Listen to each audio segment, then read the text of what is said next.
Here's rule 1. Here's a picture that describes rule 1, and rule 1 says that the angle at the center of a circle is twice that of the circumference. That is, again, if they're coming from the same arc. Okay, so the angle coming from an arc at the center is twice the angle coming from the same arc at the circumference. Okay, so in this case here, B is 2 lots of A. If you struggle in remembering that, I sometimes think the population at the centre of a city is bigger than the outskirts of a city. So there's one way of remembering it. Let's just do a quick example here. Here's a typical question for us. It tells us that AOC, the angle at O here, is 96 degrees. It asks us ABC, A to B to C, that one. Well, we know angle at centre is twice the angle at the edge. So if this is 96, this must be 48. Okay? And let's just have another look at this rule. Here's the rule again. Remember, angle at centre, twice angle at circumference. If they told us that ABC was 44, A to B to C, this one was 44, what would AOC, what would that one be? Well, it's doubled that one there, so it'd be 88 degrees. Okay, and that's rule 1 covered. Nice, easy rule.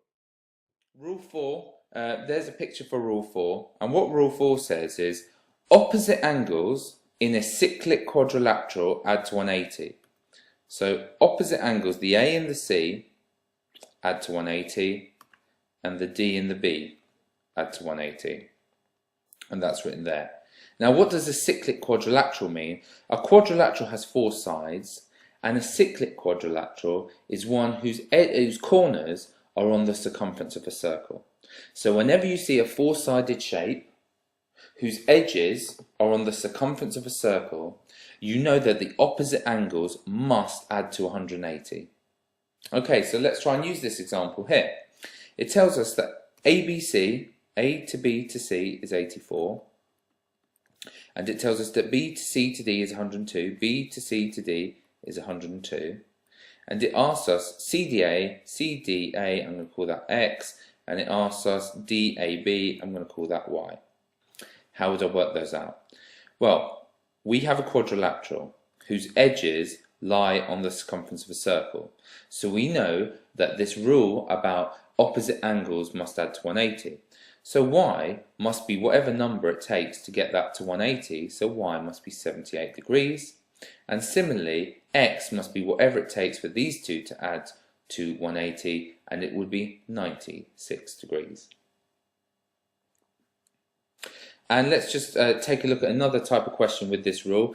Opposite angles in a cyclic quadrilateral add to 180. Here's a question, shows us a quadrilateral. It asks us, is this a cyclic one?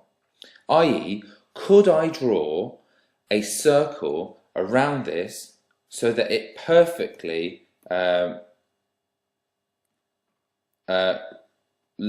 each corner was on the edge of a circle? Could I do that? Well, I'm trying to do it here with a circle. I'm not getting much success, but that's not a proof.